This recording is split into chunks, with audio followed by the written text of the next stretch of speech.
Advantage in favor of the Longhorns, almost 200 yards. The time possession pretty much even, in Texas with that one touchdown of the game so far, the lone touchdown of the game so far, coming off of a turnover. And the Longhorns receiving the kick to begin the third quarter here. DJ Monroe brought down shy of the 20 at the 16-yard line, where it'll be first down and 10 for Garrett Gilbert. Let's check in downstairs with Samantha. Mark, I got a chance to talk to David Bailiff, and he is incredibly confident in his defense right now. He said there's not a whole lot more he can ask of them. The only thing is stopping those big plays. On offense, he said we've just dropped too many balls. Special teams, he also wants some improvement. I asked him if he gave a big rah-rah speech. He said, Sam, they know who they're playing, and right now they're doing a pretty good job. Yeah, a lot of these players have gone against each other, going back to their high school days. A lot of Texas players and content down on the field. First and 10, Whitaker. It's about 4 to be second down and 6. Jared Williams making the stop for the Owls. And, you know, you have to give Bailiff, David Bailiff, so much credit for taking a program. Their first spring here, there was 55 guys on the team, and 10 of those were injured. So they had 45 players, and he made a decision. He's a guy from Texas. He's from New Braunfels, which is just right down the street from Austin, and he said, we're going to recruit in Texas. We're going to make this our base, and he's done a wonderful job finally building some depth and a senior and junior team. Second and 7, going up top, Gilbert. Incomplete, intended for Mike Davis, who got twisted around. Ball seemed to come over the other shoulder that he wasn't expecting it over. Phillip Gaines in on the coverage back deep for Rice. Well, and you know, you get into nitpick mode with young quarterbacks, because this is the exact same play. They ran it the other way to Gilbert's right. Receiver can never catch an overthrown ball. So if you've got a guy with a step, if anything, underthrow the ball a little bit to get the contact for the 15 yards. But when you overthrow a ball, receiver can never make the catch. Third and long now for the Horns. Gilbert given plenty of time and finds his receiver wide open. That's Jackson Shipley with the first down. Shipley, the younger brother of Jordan Shipley. Now we're starting to see, I think now we're seeing a very quick halftime adjustment by Brian Harsin and his staff. Of course, you make adjustments throughout the entire game.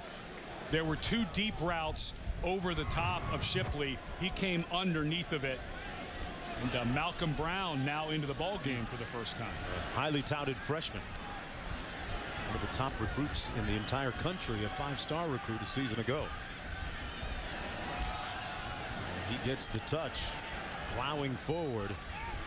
Getting about 4 yards, sets up a second down and 6. And you hear the cheer of the fans.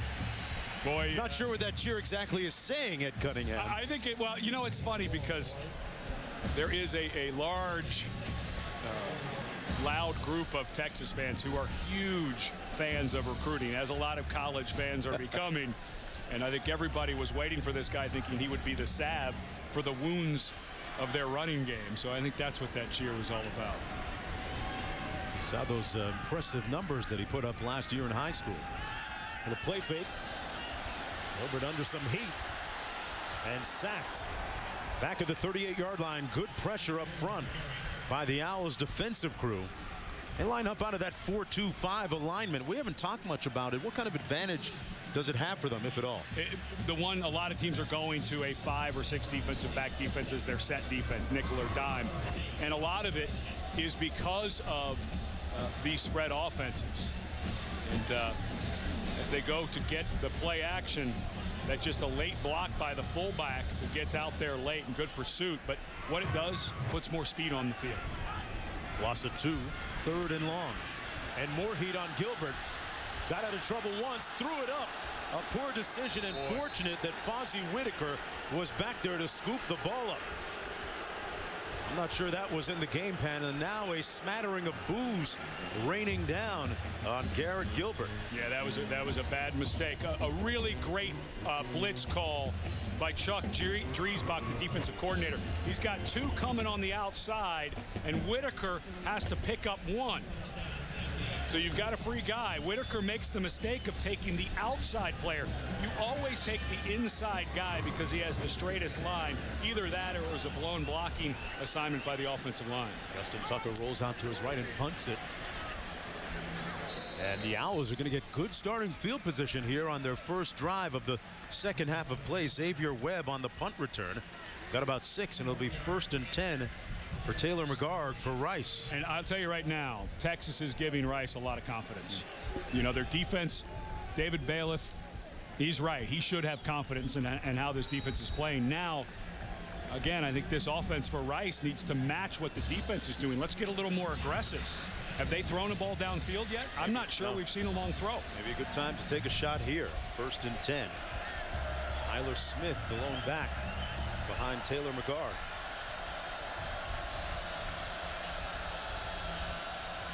McGarg on the toss to Smith. Almost looked like they had numbers for a minute on the edge, and it's going to be a gain of 3. Sets up about a 2nd down and 7 on the play. Tyler Smith, a Central Texas kid. You know, we talked about the success that they've had recruiting now and getting a little bit of depth. A big part of that is the fact that they do camps. San Antonio, Austin, Dallas, in Houston. And they've got a little bit of numbers now at Rice. Really smart deal where they go out and actually do high school camps around the state to attract kids, and they know if they're coming to a Rice camp, they're interested in playing for us. McGarg tiptoes and close to the 1st down, took a hit on the sidelines. No flag, and now a late flag coming in. And Gideon, the defensive back there, saying, hey, he was still in the field of play, or at least trying to plead his case. Yeah, but this is a point of emphasis safety rule. And the other thing, too, is Blake Gideon left his feet and was targeting at the shoulders or above. So launching? Yeah, this is the right call. McGarg was, I think, technically in the field of play, but watch Gideon launch and lead with his head. Again, in college football, it's not about whether you lead with the head or not. It's whether you launch and go at the shoulders or the head area, and that's clearly what Blake Gideon did right there. So I think that's a good call.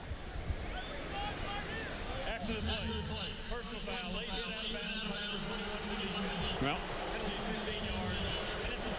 and you know, looking at the replay, McGarg was out of bounds. So I think you could have gotten a targeting call there or a late hit out of bounds. But either way, I think they should have gotten, Rice should have gotten the 15 yards that they did. They move it all the way down to the Texas 28-yard line. This is the opening drive of the second half for Rice. Tyler Smith in the backfield. And now nervous cheers from the sellout crowd here of over 100,000 in Texas. Nice run. Smith stays on his feet. 1st down and more. 1st and goal coming up for Rice. A missed tackle on the play as well by Keenan Robinson and Jordan Hicks. Well, this offensive line for Rice does a really good job. Watch the push at the point of attack on Keyston Randall right by the play. Texas looks tired up front, and Rice is starting to get a ton of confidence. 1st down and goal. Smith again, this time brought down behind the line of scrimmage. And Samantha has more.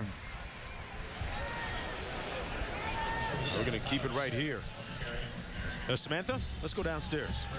Guys, this Rice sideline is exactly what you just described. Incredibly confident. There is not a single player sitting on the bench right now. Now, that's not to say that Texas came out of the half without confidence, but I can tell you this, fatigue is becoming an issue on that Texas sideline. 2nd and goal here.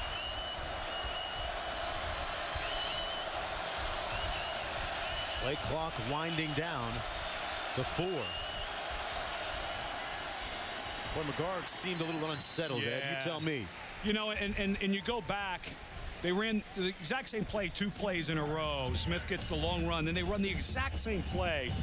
And I just, you know, John Reagan again, first game calling plays.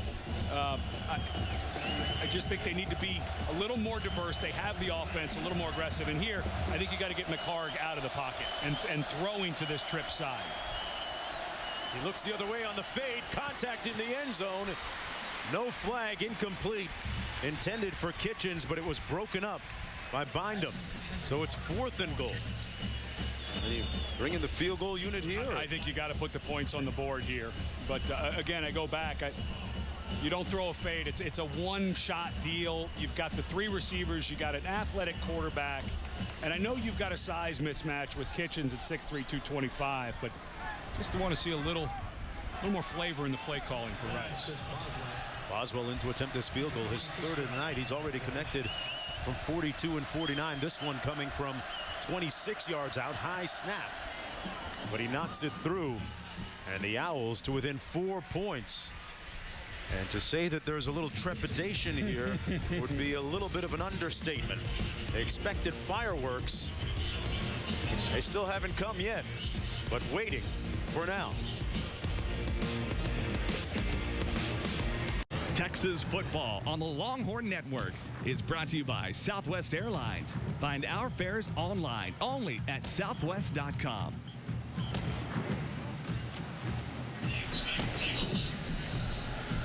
And welcome everyone back to Austin, Texas. Aglow at night. Capital is great state of Texas. Right now the Longhorns leading by 4 points. 9:07 to go in the 3rd quarter. Mark Jones chopping it up with Ed Cunningham and Samantha Steele down on the field. Rice on a 6-0 run.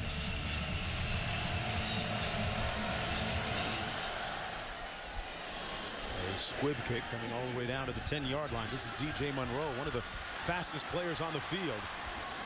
He's brought down at about the 27-yard line. Garrett Gilbert has gone the distance at quarterback. He's well documented, 17 interceptions a season ago. What do you make of his performance tonight? Well, he hasn't got a ton of help with some protection. That time, Cody Johnson with bad block. This time, 2 come off that edge where there's only 1 blocker, and then just a horrible mistake. And you know, we were talking a little bit about off air. What's his leash like? Yeah. You know, and for me, I think if you think your future is with Garrett Gilbert, you've got to let him make these mistakes. First game, new offense, all of that. If not, then maybe you start thinking Case McCoy or David Ash, who we've already seen in this ballgame. That's Monroe on the reverse. Turbo kicked in for a minute, but then thrown out of bounds nicely by Webb. Xavier Webb limiting that gain to 7 yards. Maybe 2nd down and 3. I'm going to win that poll. Yeah, my write-in vote is going to win that. Let's see some more vertical routes for Texas. You know, they've had the one long throw to Davis. They just missed it again. Then they ran 2 verticals and had Shipley underneath. Start seeing them use some of these long, tall, fast receivers. Gilbert gets rid of it, and a good decision to a wide open White. And Darius White's forward progress going to be marked up around the 45. And that time Garrett Gilbert, Ed, made a good decision in wake of some big pressure by Porras. Again, Porras coming off the edge unblocked, and right now it looks like Chuck Driesbach, the defensive coordinator's got a little something working. It seems like he knows what's going on, and here comes David Ash, which was about the same way they used him in the first half. Matt Brown telling Samantha it was by design in the first half. Probably think the same way here. This is Monroe into the boundary and run out of bounds at about the 47-yard line. Wasu making the stop on the play. Well, folks, don't miss the Mack Brown press conference Monday on the Longhorn Network with Coach providing insight and analysis from Week 1 against Rice. Also get a preview of Texas preparations for the Week 2 opponent, BYU. Mack Brown press conference on the Longhorn Network Monday at 11 a.m. Central Time. Put your eyes on Texas and put your eyes on Garrett Gilbert, who's back in the ballgame. 2nd down and 5.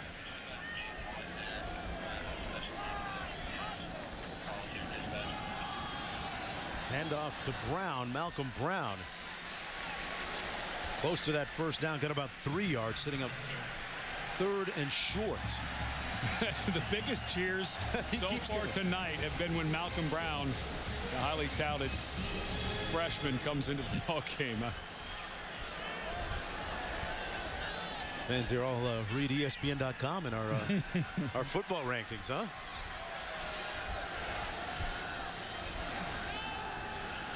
Gilbert incomplete. Boy, Blaine Irby was wide open, and for a guy that has missed so much time because of injuries, a guy who was ready to have a breakout season, that's a really incomprehensible error.